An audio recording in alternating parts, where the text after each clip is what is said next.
Hi everybody and welcome back. If you're new here, I'm Tara Gaines and this is a Planned Amateur. I had a comment on one of my videos asking to see my terrariums, and I just so happen to have 4 boop boop boop boop that I need to make because I just got a whole bunch of begonias. Now don't worry, I'm gonna keep these ones alive, all right? This is the mission for these begonias. Let's clean the shears and get right to it. So I'll start with this piece right here because it's tall enough to be seen on camera without any lifts or other support. I'm hoping you can see the layers I've already started developing here. There is a leca layer, and then right above the leca layer is a layer of pon. Separating those two is a little bit of like window screen. I'm repurposing it. It does not have to be precise, all right? And to be honest, you don't even have to use a window screen. If you're making good enough layers, then the layers will stay intact and it will be fine. I got a leca layer and a pon layer, and right on top of that, I'm gonna do a small layer of activated charcoal because that helps keep things clean, and then I'm gonna put a layer of soil. So I'm just gonna do that to all 4 of these so we're in place to place the begonias.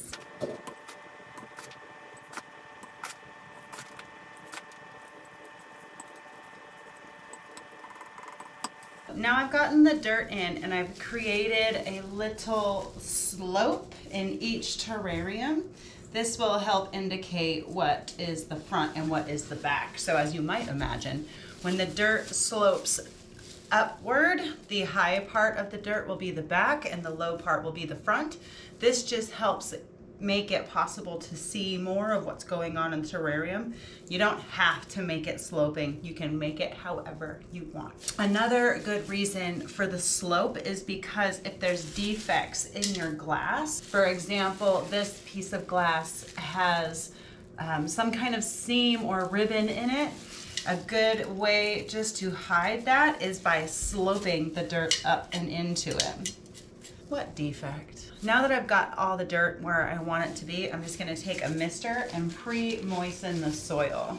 It is very important that you do not moisten this to the point where a pool of water develops in your drainage layer. The reason for the pre-soak is because begonia leaves are very susceptible to fungus and mold and awful things like milting and any other nightmare imaginable under the sun, okay? It's happened to me. So in order to keep them nice and happy, we pre-moisten the soil, wipe down the glass before the plants even go inside. So then it's easier to plant them. You don't have to water them in, and it's all set up. Terrariums can be very basic or very complex. This is a very basic introduction to terrarium building. I'll give you some examples of some more basic versions that I've made. And these ones are not that much different. I do believe the only thing I'm changing is putting activated charcoal in them. So you can make it really complicated or you can keep it really simple and see what ends up working for you. So the first begonia that's going in here is one that I can identify, and that is the begonia sarawak. This little plant is so freaking cute, and like every other begonia in my collection, she tried to die. Well, I brought her back from death, and now we have her. She has just outgrown this pot in like a matter of a month. So I do believe that putting her in here is going to be a temporary solution, but I'm not putting all of her in there. I'm only gonna take some cuttings because there are some people in my new club, the American Begonia Society. I'm gonna be so good at begonias, okay? I'm gonna be so good at begonias. But there's some members of my new club that want to have some cuttings of this. So this is kind of a propagation / prep to give to friends kind of scenario. Can you see that right there? I just can't believe after all the trouble this plant has given me, it's giving me a flower. That just like makes it so worthwhile. But I don't know if you were able to really appreciate this plant before, but she's iridescent, she's fuzzy. She's small. She's the cutest little thing. So I'm just gonna take some cuttings and plop her in here, wherever really, so she can do this in here again.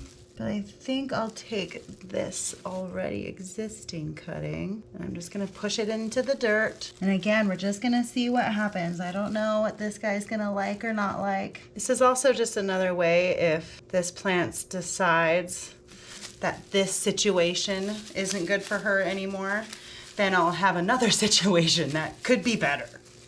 We're just trying to keep her alive. I've been trying to direct her with needles and pins and such, but she's really just telling me she's gonna go her own way.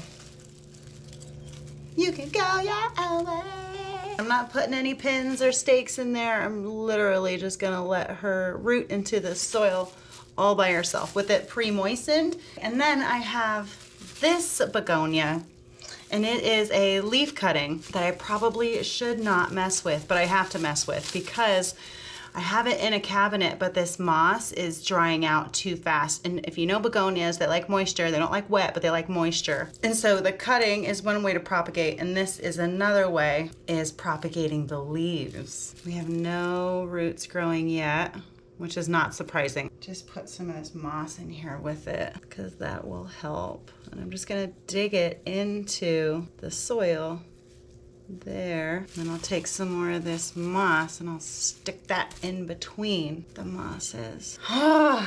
So as these little guys grow, we'll be able to take more propagations and keep the plant proliferating. I'm not gonna pin anything down. I am, however, gonna get into a little bit more of a complicated piece, and that is springtails. Springtails are little creatures that eat mold. I have a colony of them here, and this is something that's really simple to upkeep. The upkeep on the springtails is really minimal. They're super easy. I am not gonna be able to show you these because they are quite small. So I'm only putting a few in there because as I can see them moving around, and that is good enough. Now, this terrarium is done. You might be wondering why I'm not adding a whole bunch of other stuff like rocks or wood or anything like that. And it's because I don't care, all right? Some people are really into that aesthetic part of making terrariums. I'm just trying to keep my begonias alive. Okay, so that is all I'm doing with this. And now we're just gonna rinse and repeat that process with the 3 other terrariums. This guy is my begonia ferox. Now I've saved this guy from the brink of death 3 times now. And he just gave me this leaf before he decided to start melting in his previous terrarium. It was very stressful. This was his previous terrarium. It's under a grow light, under low light, 12 hours a day. And everything's fine. This is what's going on in here. So the green leaf plant, not the nerve plant, but the green leaf plant you see there is the begonia ferox. The most recent leaf was the one with all the spikes. And that's when it decided to melt. We're starting over in a different terrarium. And this terrarium, as well as my other one, my apicia terrarium, will be redone. And maybe I'll get some more begonias in there. But for right now, we're just focusing on this ferox, which I'll happily pull out and show you. It's that cool begonia that has all of the spikes on its leaves. Absolute favorite. I love this freaking plant. So we'll put you in here since this is a cooler vase and I think you're a cooler begonia. We'll put you in here. So all I'm gonna do is just take that. Oh, I totally want it to grow the right way. So these are rhizomatic begonias. So when they grow, they'll make like a tube and they'll just continue to grow off of that. And whichever direction it goes is whatever direction it goes in, right? Like you could just kind of SOL if it decides it wants to go up the wall. And then there's this second one that I want to put in here. And this one I can't identify. So if you would like to help me identify this begonia, it'd be really helpful.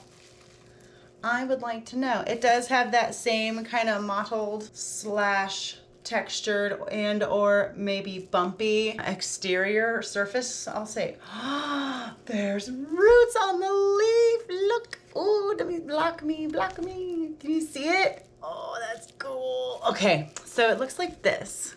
It has little spots all over the leaf's edge.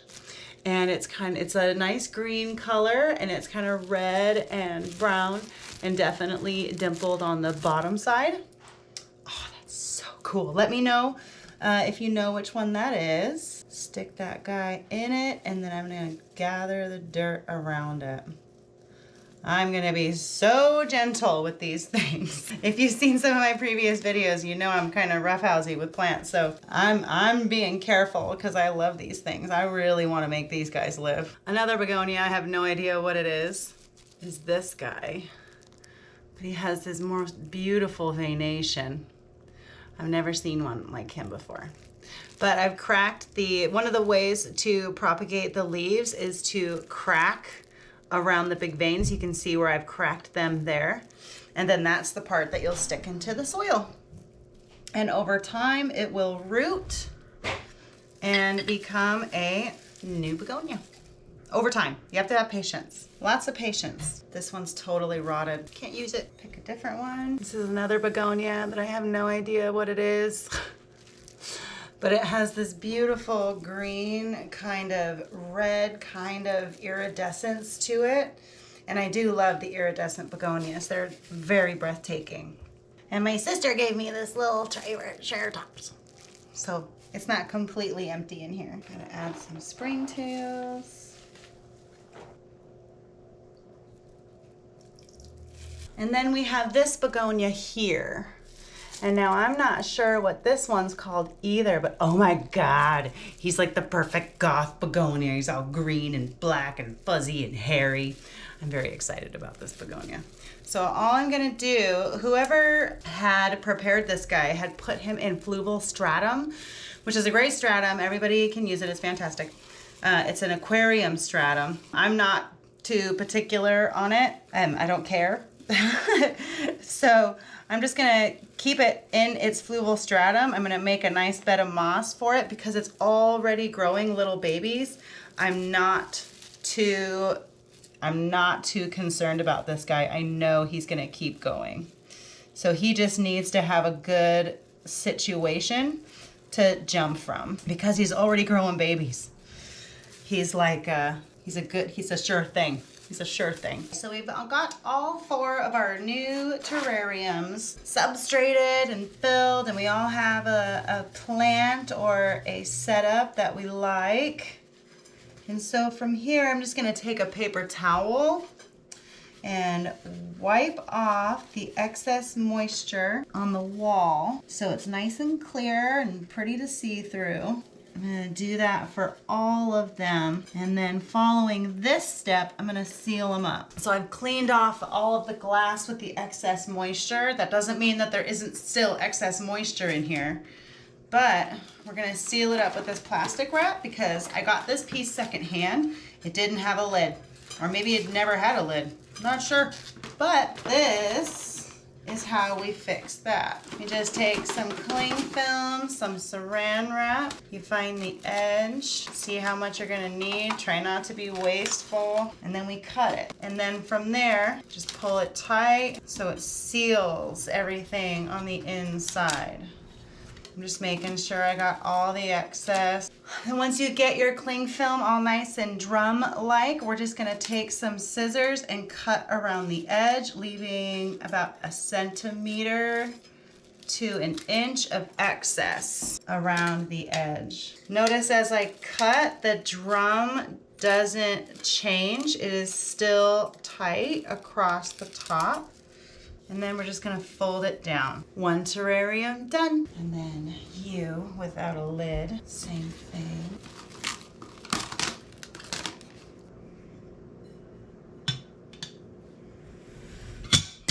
Oh my God. We have finished all the terrariums. Let's do a show and tell. So we saw this one already, as we may or may not remember. I don't remember the name of this begonia. but very simple in its execution.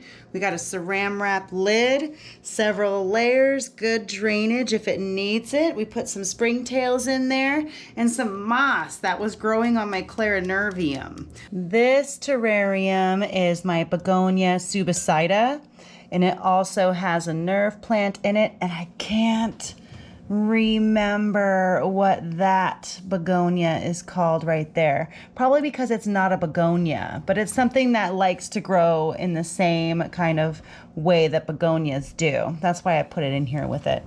But this guy, I'm really excited about this subicida, another typo negative / goth begonia. Very, very eager for this one to go. The two begonias, I don't know. A little triceratops sets it all off. And we're just laying on a bed of moss over soil. Very inexpensive thrift store vase with a saran wrap lid. That big whamma terrarium. I'm very excited about this one. It's so pretty. But this is where I put the cuttings of the Sarawak, begonia species Sarawak. I got a little warthog right there. I did put what I think is a begonia maculata right there to the right. And then over here was that iridescent kind of begonia. I ended up finding one more home in these terrariums because I still have one more begonia left. But this guy, I'm really excited for him to grow out and just be lush and gorgeous. The bumpy begonias. I'll take the lid off and go in for this one. This guy, remember, we could not remember what its name was. Very excited about that one. And there's the begonia ferox, saving again for the third time. And we have a little kitty cat. Little kitty cat. This is one of my newer terrariums. We made this the other day, the same time we made the subicida. I do not know the name of this begonia. I think it's Metallica,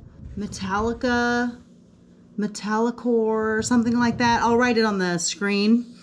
But I put some stones in here to keep the leaves off of the wet soil for the meantime. But there's a little apicia baby right there. My girlfriend gave me that little mushroom. And then right here, hopefully if it's not too, it is a little too. Let me open this up. And then right here, you can see the new babies growing. But there's also this green plant here, which I got from a nursery in West Seattle. The ladies there were so nice. I found this on the floor and I tried to give it to them and they were like, just take it. And so I can see why they were like, just take it, because I'm trying to bring it back to life and it doesn't want to live. I think I see a pattern developing here. These two guys are my first ever terrariums. They've been going for about 8 months now. They're doing pretty good. I'll go for this one first. This one's full of apicia. I just trimmed in here. But it's full of apicia. I think it's a cuprea. I think it's a cuprea. And then we got nothing but nerve plants. And then I got some dinosaurs in there and some little ducks. But otherwise, this is it. This guy's going to be modified to be a different home for another plant. But very successful. And then in here, I'll zoom in really close. Maybe you'll be able to see. Can you see that little guy moving? He's right by, oh no, how about that guy? Just to the left of the dinosaur there. He's actually climbing on the dinosaur. I'll be amazed if you can see it. Oh, there he goes. Little white thing, that's a springtail. Oh, there's a springtail on the leaf right there. A little white thing moving. See how fast it is? Yep, good bugs move fast. So here's the ferox again. That is probably all gonna die. This feels really limp and loose. I'm very upset about that. But then we got some more nerve plants. And I did do some propagating in here to try to save the one that I had. There's another baby apicia. And then I also planted a string of turtles in here. And that plant did very well. You can also see, oh, there's a little jewel. I'll take that out and put it in a different terrarium since this guy's going to get an overhaul.